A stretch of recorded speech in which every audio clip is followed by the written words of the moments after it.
नमस्कार मंडळी, कसे आहात? मजेत का? मजेतच असायला पाहिजे। मी तुमच्यासाठी घेऊन आले आहे नवीन रेसिपी व्हेज बर्गर। चला तर वेळ न घेता रेसिपीला आपण सुरुवात करूया। बर्गरसाठी लागणारे साहित्य 4 उकडलेले बटाटे, चॉप केलेला कांदा, मिरची, लसूण, आलं, बीटरूट, भिजवलेले पोहे, कॉर्नफ्लोअर, मैदा, हळद, लाल तिखट, गरम मसाला, आमचूर पावडर, तेल आणि चवीनुसार लागणार आहे आपल्याला मीठ। आता आपण कढईमध्ये तेल टाकून घेऊया।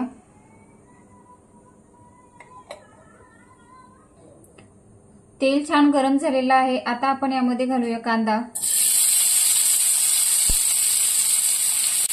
कांदा घातल्यानंतर घालायचा आहे आलं आणि लसूण। मिरची सुद्धा आपण यामध्ये घालून घेऊया। हे सगळं आपल्याला छान फ्राय करून घ्यायचं आहे।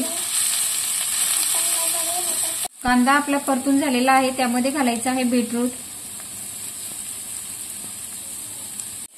बीटरूट घातल्यानंतर आपल्याला 2 ते 3 मिनिट हाय फ्लेमवर हे परतून घ्यायचं आहे।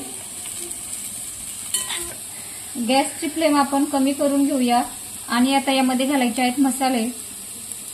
हळद, लाल तिखट,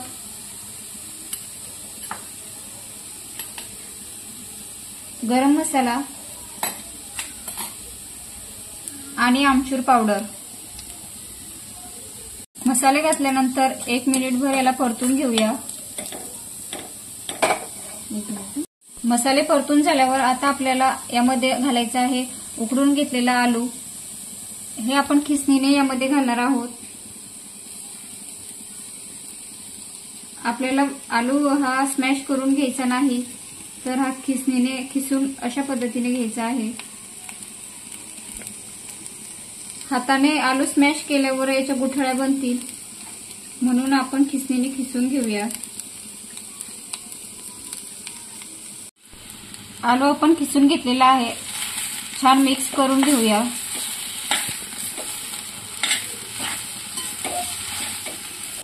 चवीनुसार आपण यामध्ये मीठ घालून घेऊया।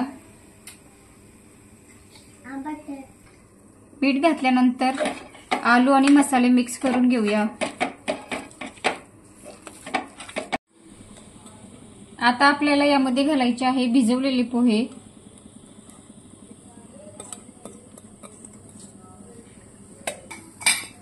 पोहे घातल्यानंतर हे आता आपल्याला स्मॅशरने स्मॅश करून घ्यायचं आहे, जेणेकरून हे छान मिक्स होईल।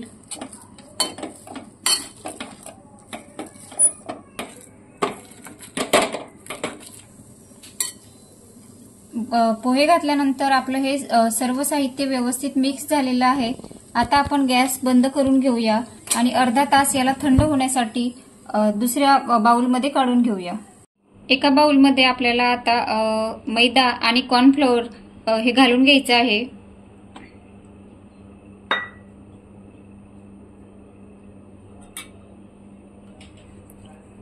यामध्ये घालायचं आहे पाणी।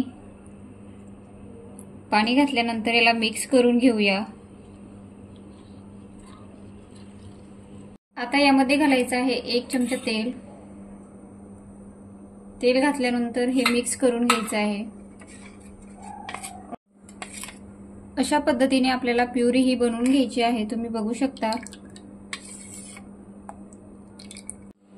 या ठिकाणी ब्रेड मी हाताने बारीक करून घेतलेले आहे। आता आपण टिक्की बनवून घेऊया। टिक्की बनवण्यासाठी हाताला थोडं तेल लावून घ्यायचं आहे। अशा पद्धतीने हाताला तेल लावून घेऊया। आता आपण आपल्या पावाच्या आकाराने टिक्की बनवायला घेऊया। पावाच्या आकारानुसार आपल्याला टिक्की बनवून घ्यायची आहे, तर अशा पद्धतीने मी टिक्की बनवून घेतलेली आहे। आता याला थोडं प्रेस करायचं।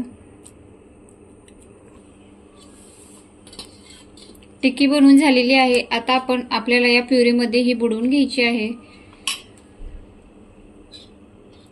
अशा पद्धतीने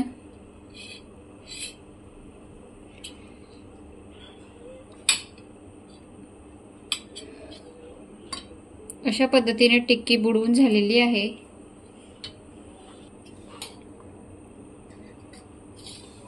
मधून बुडवून घेतल्यानंतर आपल्याला ब्रेडमध्ये ही अशी बुडवून घ्यायची आहे, जेणेकरून याला ब्रेड लागेल। अशा पद्धतीने ब्रेडमध्ये बुडवून घेतलेले आहे। आता आपण याला तेलामध्ये फ्राय करून घेऊया।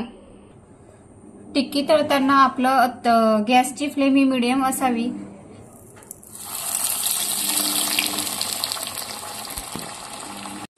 टिक्की छान फ्राय झालेली आहे। आता आपण त्याला पलटून घेऊया।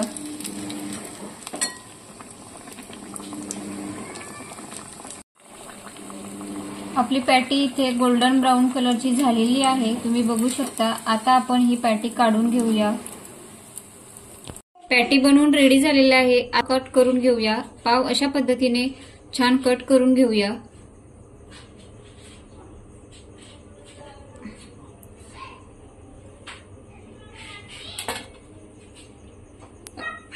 असे पाव आपल्याला कट करून घ्यायचे आहे। पॅन गरम करायला ठेवला आहे। पॅनवर आता घालायचं आहे आपल्याला तूप। तुपामध्ये आपल्याला हे बन रोस्ट करून घ्यायचे आहे। मी इथे तूप घातलेलं आहे, तुम्ही तुपाऐवजी बटर सुद्धा वापरू शकता। टोस्ट करून घेऊया।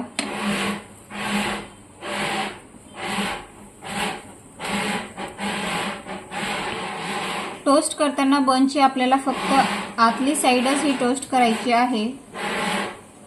बन इथे टोस्ट झालेले आहे, तुम्ही बघू शकता। अशा पद्धतीने आपल्याला टोस्ट करून घ्यायचे आहे। बनला सॉस लावून घेऊया।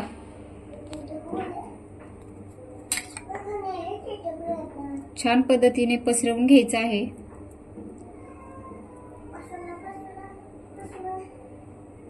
बनच्या दुसऱ्या साईडला टाकायचा आहे आपल्याला मायोनीज।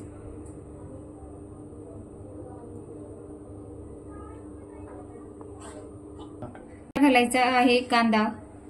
कांदा हा एका साईडला घालायचा आहे आणि एका साईडला घालायचा आहे टोमॅटो।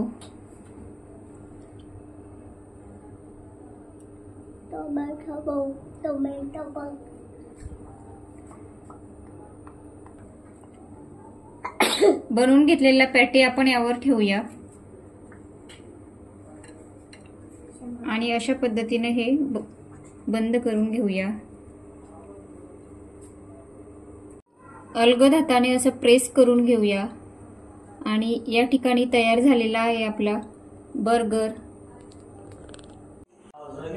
जर तुम्हाला माझी रेसिपी आवडली असेल तर चॅनलला लाईक करा, शेअर करा, सबस्क्राईब करायला विसरू नका। पुन्हा भेटूया अशाच एका नवीन रेसिपीसह। तोपर्यंत टाटा, बाय बाय।